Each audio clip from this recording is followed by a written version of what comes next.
It is so great to be here on stage today. This is actually one of the first times I've been on stage since my retirement from acting. I've been acting, my name is Sammie, and I've been acting since I was a child. And it's been taking quite a big toll on me. So that's why I decided at first, maybe this summer I'll take a break, but I decided to move more into full retirement. You see, I developed my performing skills and many of my acting skills, if you will, because I have autism. An alternative title to this presentation could be My First Year as Me, beta version. Although, it could also have been called My First Year as Me, Taylor's version. You see, I was actually quite a bit scared to talk to you here today at Duquesne University.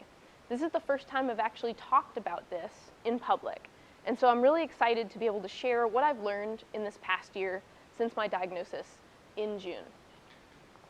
I've been treating myself kind of like a social cultural anthropologist, looking at myself in third person like a wild bird. And I want to share, as I've said, the things that I have learned so far. Dr. Stephen Shore, who graced the TEDx stage in 2017, said, if you've met one person with autism, you've met one person with autism.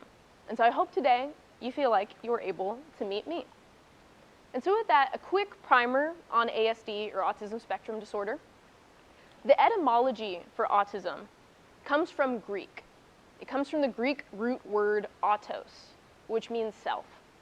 And so when autism was coined in 1920, so not very long ago when you really think about it, and we think to John's speech, there's been a lot more time on Earth here, the idea or focus in creating the word autism was to focus on people who were self-centering. So the image of someone with autism was someone who not only was isolated from others, but someone who really withdrew into themselves. So that really got me thinking. It made me think, okay, well, why did that become the image of someone who has autism? There's a lot of other autistic people who are performers or big personalities. So I was really curious about that for that start. And so I wanted to think about 3 of the diagnostic markers for folks who have autism. The first one are repetitive motions. So for me, when I am not masking or not acting, if you will, I'm often doing this kind of stuff, especially if I'm really excited or laughing, kind of shaking my hands a little bit as well. I tend to do this when I'm walking or when I'm thinking, but I've also done it on the improv stage, and I've been told this looks like I'm holding a bunch of pool noodles. So that makes for some pretty fun scenes. And the second marker I'm going to share with you today are social cue challenges.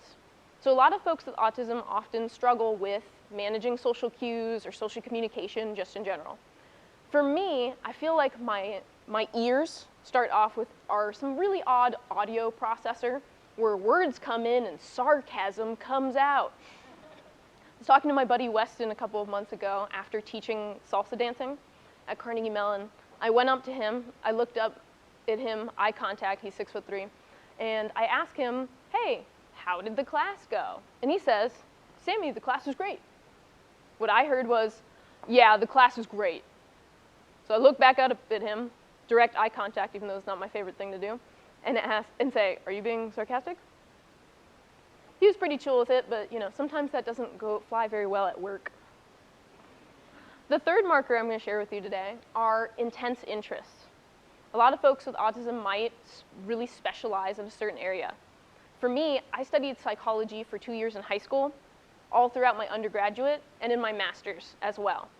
And have I read every single book that Dr. Irvin Yalom, founder of existential psychotherapy, has read? Yes, and also twice. Now, Devin Price, the author of the book Unmasking Autism, talks about how autism is often different in women, presents differently, experienced differently. And she talks about how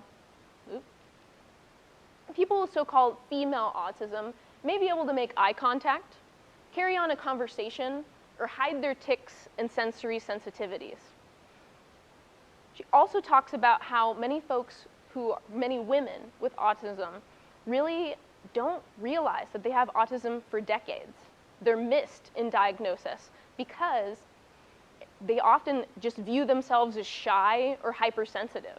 And that's kind of how the world sees a lot of women with autism. Oh, you're just shy. Oh, you're just hypersensitive. When you look at 11-year-olds, 50% of boys who are autistic are diagnosed by the age of 11. For girls, that's 20%. So we're missing a lot of young girls who could have support educationally or who don't get the accommodations at school or later into work. And so we might have folks like me who were not diagnosed until their late 20s.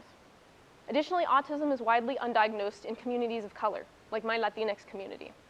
And so thinking about these social challenges or these expectations, no wonder are we not being diagnosed, but also no wonder why we're withdrawing into ourselves.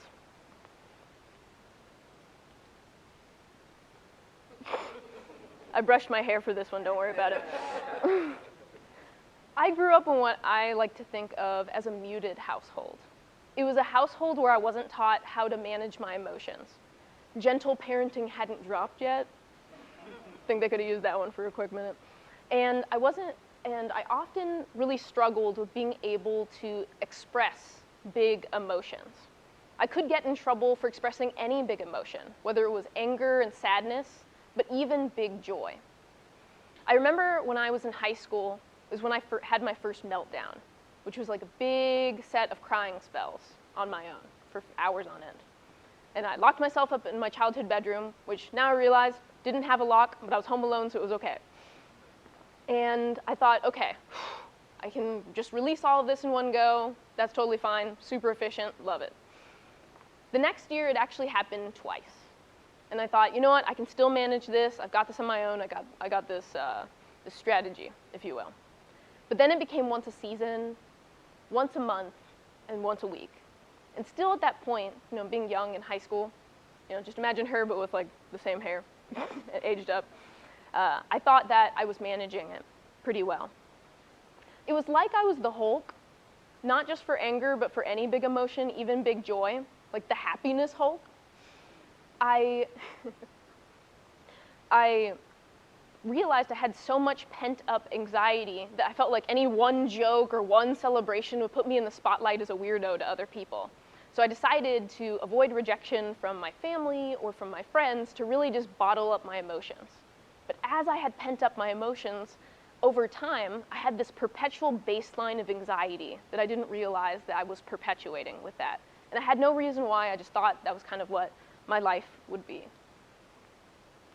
Brené Brown, who wrote the book, Braving the Wilderness, and honestly, many other really great books, she talks about how joy is one of the most vulnerable emotions we can feel as human beings. She talks about how to experience joy, we're allowing ourselves to experience great risk on the other side. And for me, the great risk was being seen as too much, too loud, and too weird. Now, when I was first diagnosed with autism at 28, I went through quite a bit of a grieving period. Now, it wasn't specifically because I was diagnosed with autism. It was more of like the reflections of the different memories or different experiences I kind of overlooked throughout my childhood and young adulthood. I was actually really happy that I was diagnosed with autism. It's like when you go to the first, the second, and then the third mechanic who finally tells you what the light on your dashboard means, and you sigh in relief knowing that your car won't explode on the way to work. Not my mechanic, but hopefully holded it all together. Now, one concept that really helped me better understand my new autism identity in this past summer was one that I learned in my master's program at Slippery Rock University in adult developmental psychology. Intense interest coming through. The concept that I had learned during my time in my graduate program is called the Racial Cultural Identity Development Model, developed by Atkinson, Morton, and Sue. So this model is a 5-stage developmental model. The idea is over time in a stage, you move through one stage, you move through others. It's kind of like the stages of grief, but I went through these stages in better understanding my new identity. So if we look at stage 1, conformity, that's when we often align more with the dominant culture. And so for example, in this case, the dominant culture would be the non-autistic or allistic culture. So for me, even if I was on Instagram or I saw different infographics about autism and the different traits, At first, I didn't really see myself in them because I didn't really see that representation, like we talked about with communities of color as well as other women who have autism. For that, I realized that that was kind of part of my learning was, okay, being able to really see these different traits and see myself as someone who's autistic. The second one is dissonance, really more questioning my identity, how I fit into this culture. And I found that talking to my therapist was something that helped me quite a lot. The third one is resistance and immersion. So that's a two-parter right there. So resisting the dominant culture and immersing myself in the autistic culture.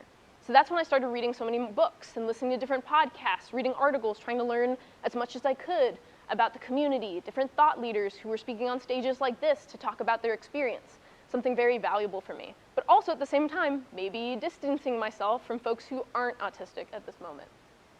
Stage 4 is introspection.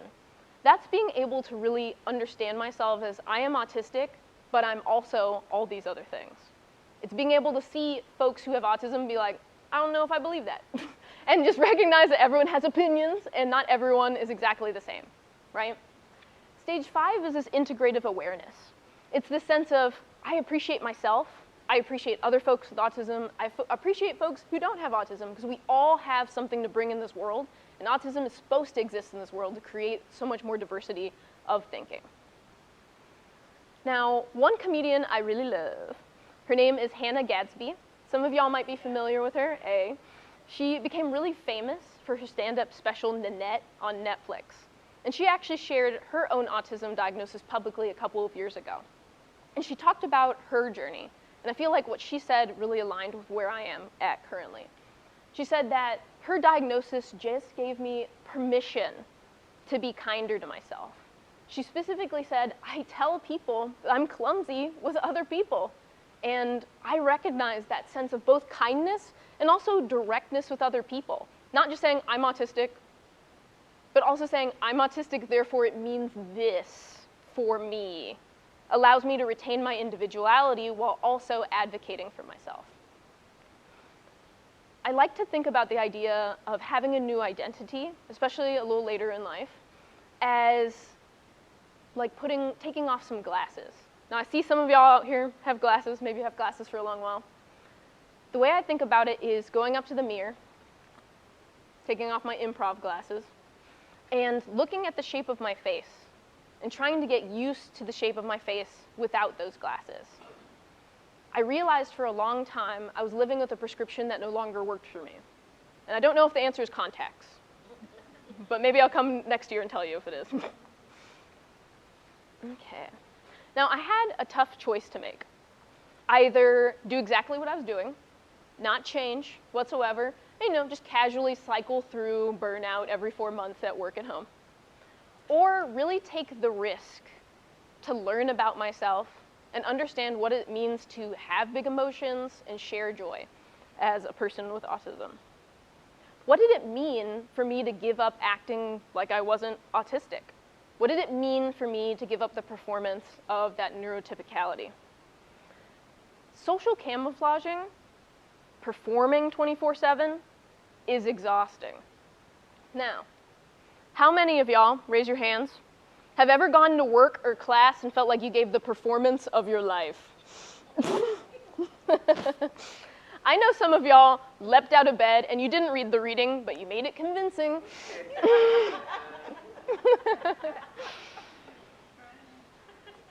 So to better understand myself and better understand this challenging experience I had with performing, I started to read about rest and burnout. And I came across the work of Tricia Hersey, who wrote the book Rest is Resistance, a Manifesto. In her book, she had 3 questions that all called me out, so I figure we can have a group call out at this moment.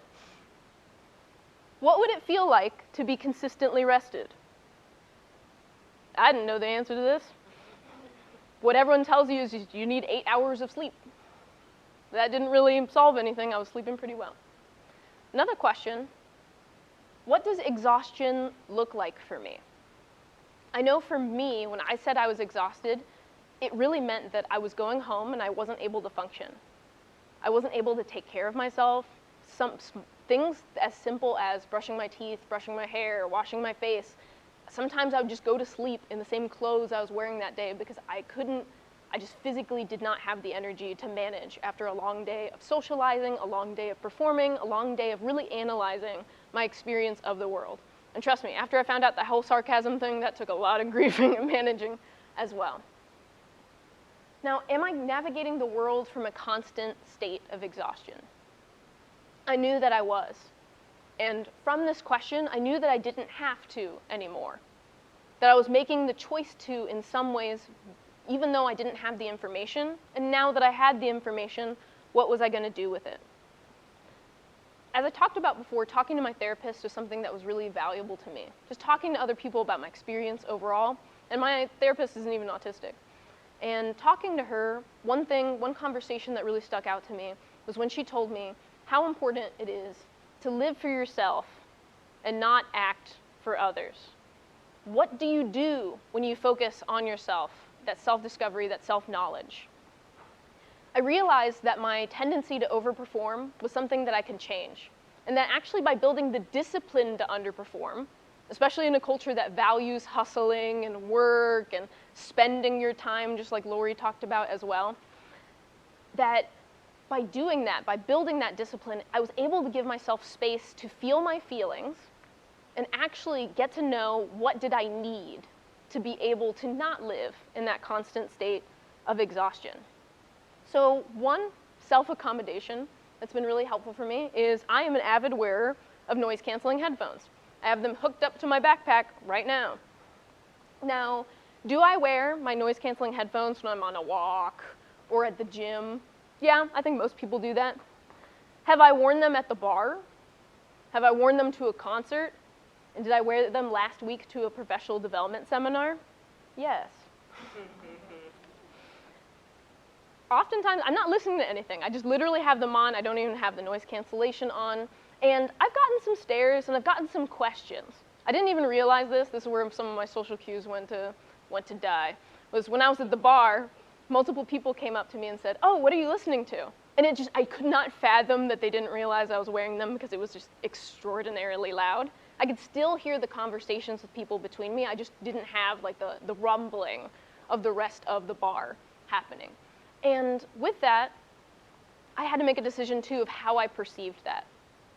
Do I value how people perceive me, or do I value my comfort and my energy? And I know so much more I value my comfort and energy, and maybe that can also be a lesson for other folks as well. Now, I remember when I started comedy classes. This is about 1.5 years ago. And this is when I was in what I call my burnout break. I decided not to work at that point, and definitely shifted my identity quite a bit because I kind of didn't know what I was like without having a job. After taking these comedy classes recommended by a friend of mine, it not only boosted my confidence, but it helped me really let loose. It helped me be in a space that wasn't so focused on perception or social expectations. And in some ways, I started returning to my natural expression, which was a person who was very loud and rambunctious and jokey. I remember when I was in high school. I was in a pretty small high school. There's about 200 students. And our building was pretty much like 2 hallways just stacked on top of each other. And so if I was at the bottom of this hallway laughing, the teachers and students at the top of this hallway could hear me. And yes, there's a couple times professors come down or teachers come down and say, "Walker, you're disrupting the peace." And I do realize, yes, maybe I was disrupting some educational ventures. A lot of the teachers like to keep their doors open, so it was very easy to hear the echoes in the hall. But unfortunately, it was pretty reminiscent to me of all the times I'd been asked to tone down as a child. Now, cut to just a few months ago, I went to an improv show that I knew my buddy Michael was going to be in. And at the end of the show, I went up and hugged him and told him how great he did. And he told me this little nugget I didn't realize that everyone knew but me, which was he can always tell when I'm in the audience because I have a very unique laugh. And he can tell even when he's not on stage that I'm out there. And he told me to keep it up.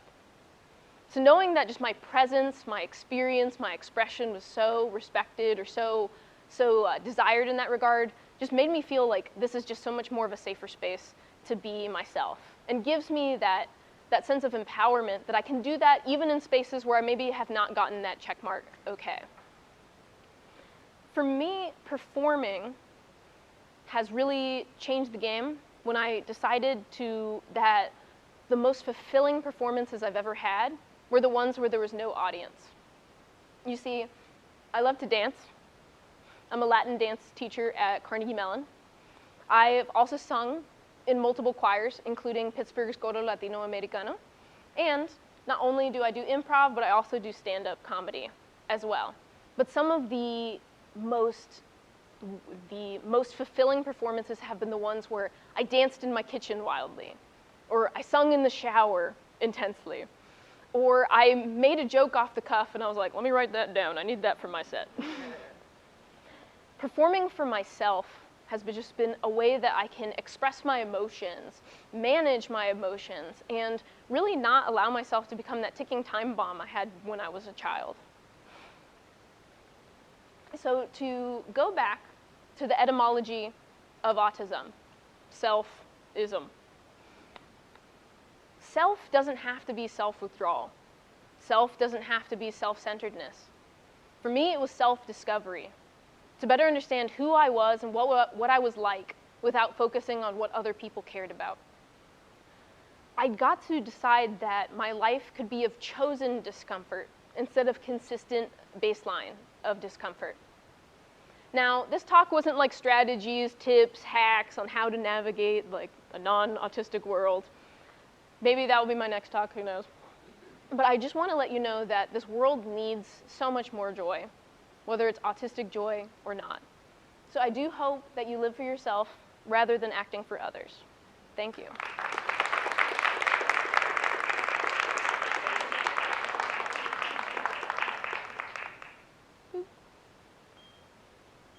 Oh, we got it. Click, although I don't think you need that.